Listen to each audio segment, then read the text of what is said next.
Dean Martin hadn't gone to see anyone on their deathbed in years, but when he walked into Sammy Davis Jr.'s hospital room, the words he said made Sammy cry happy tears in his last moments.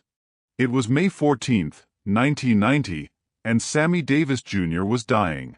The throat cancer that had been hurting his voice box for months was finally winning the fight. In his private room at Cedars-Sinai Medical Center, Sammy lay hooked up to machines.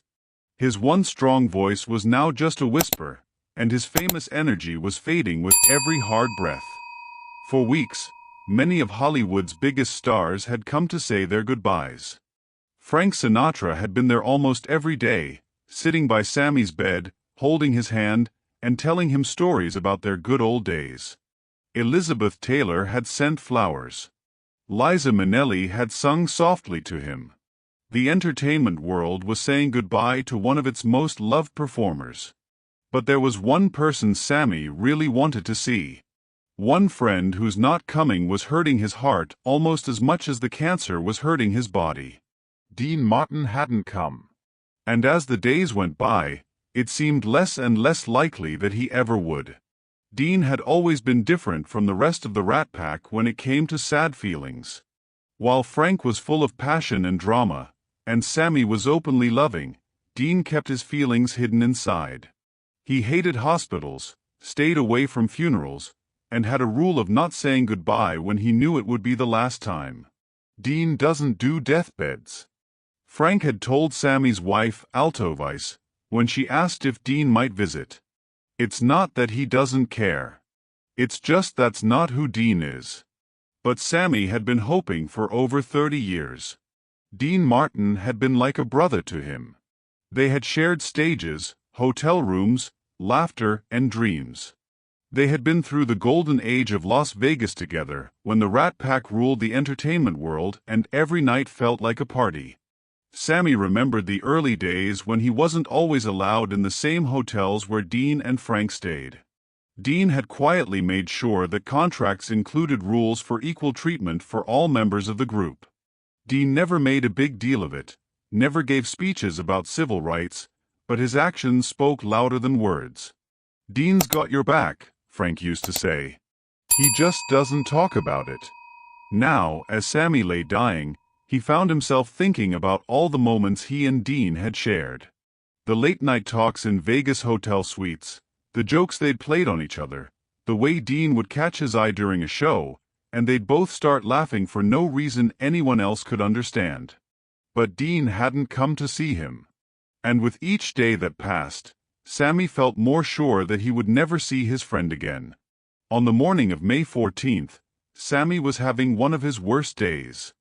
The pain medicine made him drift in and out of sleep, and when he was awake, breathing was hard. Altovise sat beside his bed, reading to him from letters sent by fans around the world. "Here's one from a little girl in Ohio," Altovise said softly. "She says, you taught her that she could be anything she wanted to be." Sammy managed a weak smile. Even in his final days, knowing that his life had meant something to others gave him comfort. At around 2 p.m., there was a soft knock on the hospital room door. Altovise looked up, expecting to see a nurse, or maybe another visitor coming to say goodbye.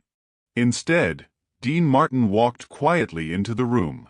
Dean looked older than Sammy remembered, somehow weaker.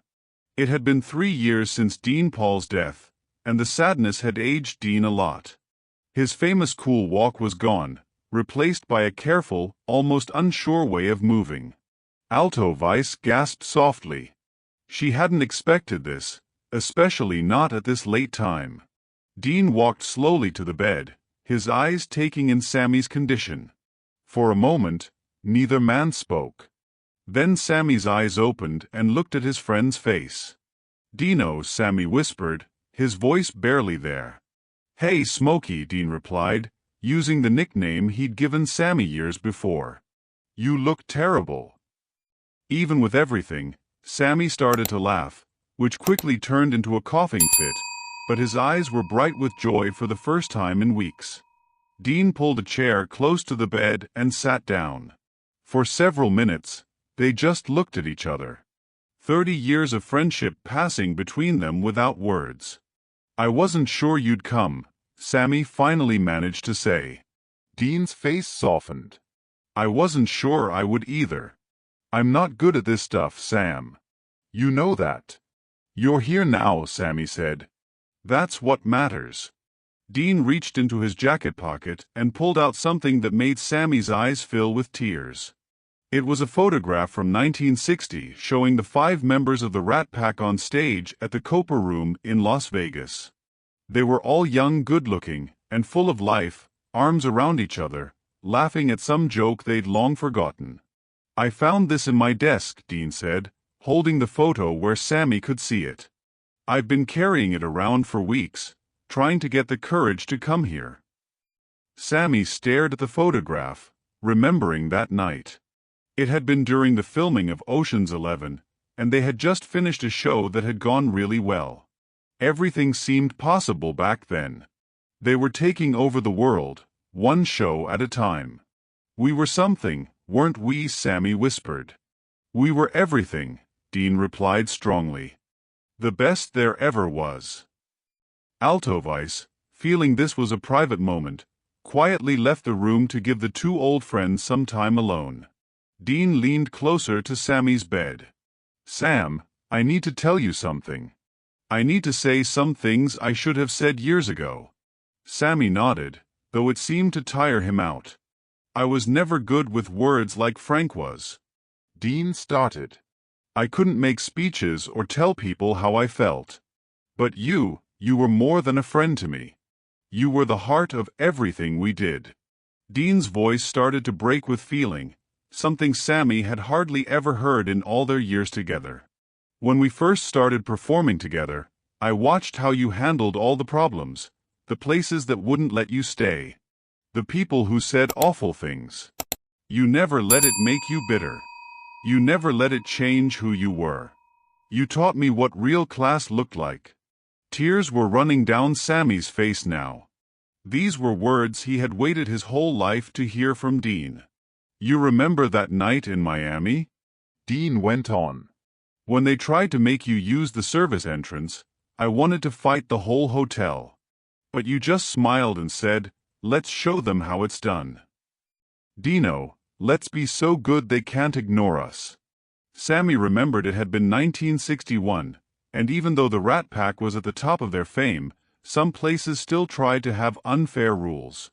Sammy had always chosen to fight with talent instead of anger.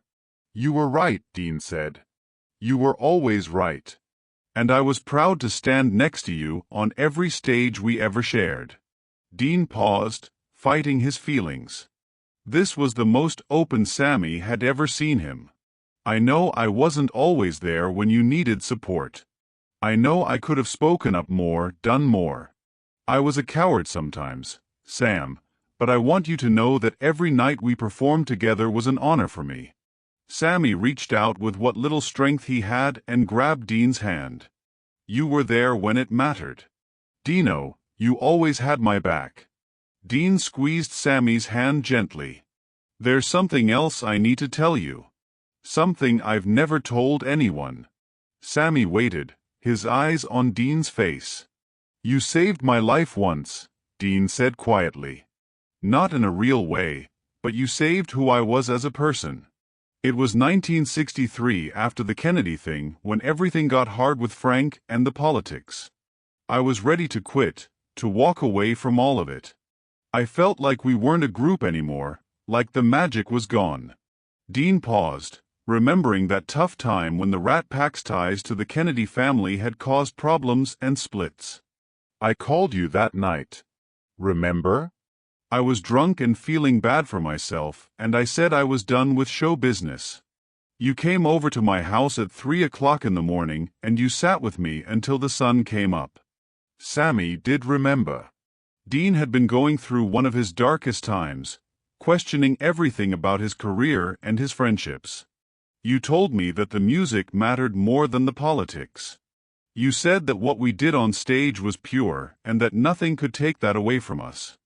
You reminded me that we weren't just entertainers. We were friends, and that was worth fighting for. Dean's voice was barely a whisper now. "You saved our friendship that night, Sam. You saved me." The two men sat quiet for a moment, both crying now, both finally saying feelings they had carried for decades. "I have to ask you for one more favor," Dean said, his voice stronger again. "Anything, Dino. When you get where you're going, keep an eye out for Dean Paul. He's probably lost up there, and he could use a friend." Sammy smiled through his tears. "I'll find him, Dino. I'll take care of him."